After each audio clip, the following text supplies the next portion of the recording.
Hello friends, इजमो limited का Q2 का result आ गया है। तो चलिए अब उसे एनालाइज करते हैं।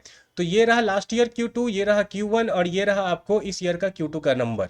तो सबसे पहले देखते हैं रिवेन्यू फ्रॉम ऑपरेशन। तो रेवेन्यू फ्रॉम ऑपरेशन कितना है? 5855 और यहाँ पे 6010 और ये 5650। तो ईयर ऑन ईयर 2% का जंप है, 2% के आसपास का। एंड क्वार्टर ऑन क्वार्टर 5-6% के आसपास का जंप है। आप एक्सपेंस में देखो, एक्सपेंस में आप देखोगे मोड और लेक्स एक्सपेंस जो है सेम ही है। Even year on year expense घटा है क्योंकि एम्प्लॉय का कॉस्ट घटा है, एम्प्लॉय बेनिफिट एक्सपेंस है ना, ये घटा है इनका।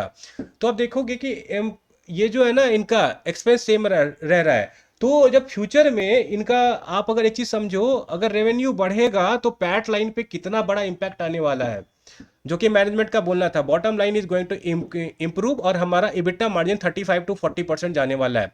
तो प्रॉफिट और लॉस बिफोर टैक्स देखते हैं, और ये कैलकुलेट करने में हम क्या करेंगे, यहाँ वाला इंपैक्ट 31 करोड़ का हटा देते हैं। तो अगर हम 31 करोड़ के आसपास हटा देते तो ये समथिंग यार 5.5 करोड़ बनेगा। ये एक्चुअली में नंबर इन लैक्स है, तो ये 5.5 करोड़ बनेगा, ये 6 करोड़ है, यहाँ पे 1.3 करोड़। तो बेसिकली प्रॉफिट बिफोर टैक्स में अगर देखा जाए तो ईयर ऑन ईयर भी आपको 2x से ज़्यादा का जंप है, एंड क्वार्टर ऑन क्वार्टर भी 2x से ज़्यादा का जंप है। तो प्रॉफिट लेवल पे इस कंपनी ने नंबर रिजल्ट फोड़ू दिया हुआ है एक तरह से देखा जाए तो।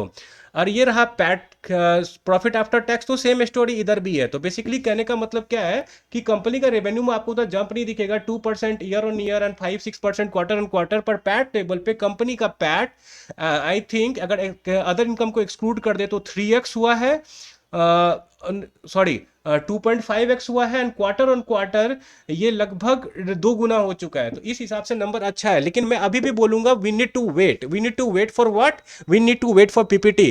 क्योंकि मैनेजमेंट ने बोला था कि हमारा फ्रॉग डेटा का वर्टिकल अच्छा खासा ग्रो होने वाला है, और टारगेट इज अराउंड 100 करोड़। तो देखेंगे इस बार कितना रेवेन्यू इन्होंने किया है, ठीक है। और इवन देखेंगे इज्मो माइक्रो सिस्टम से कितना कंट्रीब्यूशन आया। वैसे बेसिकली इनका बोलना था कि इज्मो माइक्रो सिस्टम से H2 में हमारा कंट्रीब्यूशन आएगा, लेकिन फिर भी हमें देखना पड़ेगा पीपीटी की क्या हुआ है, और हमें मैनेजमेंट से भी कुछ कुछ सवाल पूछना पड़ेगा एडवांस सेमीकंडक्टर पैकेजिंग और उनका जो क्वांटम नंबर जनरेटर वाला था उस प्रोडक्ट के लेके क्या अपडेट है, जो उन्होंने बोला था कि Q3 में अपडेट हो, एक्चुअली प्रोडक्ट रेडी हो जाएगा। और फ्रेंड्स, अगर आपको मेरा ये वीडियो अच्छा लगा हो तो मुझे ट्विटर पे भी फॉलो कर लीजिए और यूट्यूब पे सब्सक्राइब कर लिए। मैं आपके लिए ऐसा ही इनसाइट वाला result analysis different different company का लाता रहूँगा, और इवन कंपनी को भी एनालाइज करूँगा जैसे कि मैंने इज्मो का किया हुआ है। और मैं इज्मो का एक्चुअल एनालिसिस वाला वीडियो कमेंट में डाल दूंगा, और अगर आपको अच्छा लगे तो प्लीज़ लाइक कर दीजिएगा। Thank you.